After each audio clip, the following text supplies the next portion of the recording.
I'll call it dream because I don't know another word to call it. In the dream, I wake up, I look at the back wall of my room, and the wall is gone. And there's a storm. The wind is howling, and I'm saying they're kind of cold and wet now, and it's in the night, and I'm seeing all these people running past me with their hands over their head like they're running for their lives in panic. And I'm wondering what is going on? Why are they all panicking like that? And a voice says to me, if you listen to what I tell you and do what I say to do, you won't have to worry. The rain's not gonna hurt you, the wind's not gonna blow you. And the first thing I noticed when I sat up is that I'm all wet. What in the world was that? I was about 22 years old, and as I would do periodically, I came home to Long Island for dinner at Mom's home. As soon as dinner was over, my mother gets this kind of weird look on her face, like something uncomfortable is going on. You know, I have something really important that I want to tell you all.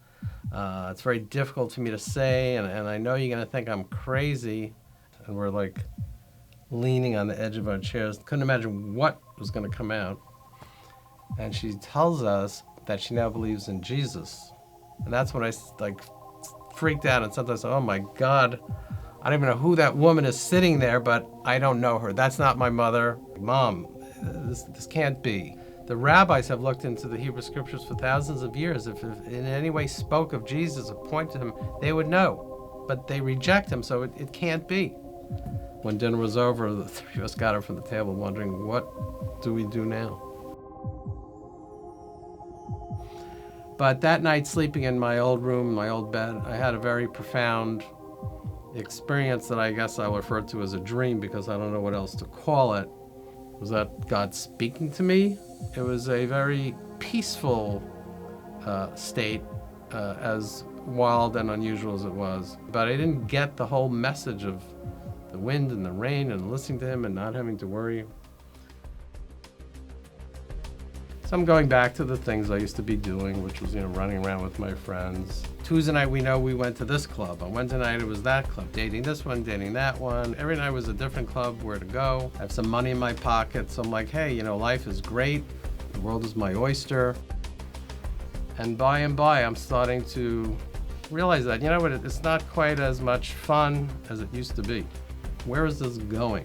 I really hope there's something more to life than just, where's the next party or, gee, is this really it? So that next, maybe 6, 8, 10 months later, I remember it was the summertime, and I came down with mononucleosis.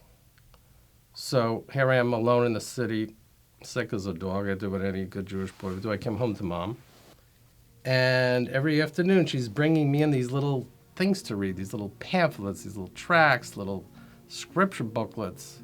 There's all these prophecies about the Messiah and the Hebrew Bible, about where he'd be born and when he'd come and what he'd do and how he'd be killed. And I was thinking, what?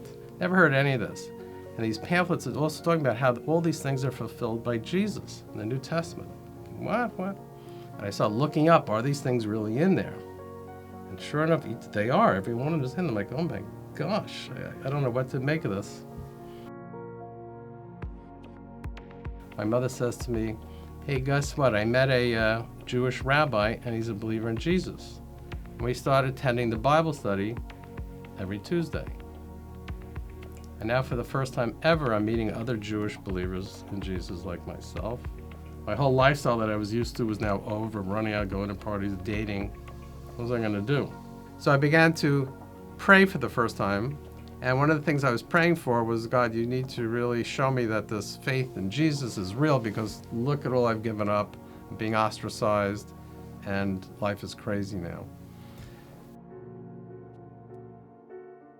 And I'm reading a story in there, and it's Jesus speaking. He says, therefore, everyone who hears these words of mine and acts upon them may be compared to a wise man who built his house upon the rock. And the rain descended, and the floods came, and the winds blew and burst against the house, and yet it did not fall, for it had been founded on the rock. And those words jumped out at me, because I realized that was exactly my dream that I had 17 years earlier. If you listen to what I say and do what I tell you to do, you won't have to worry.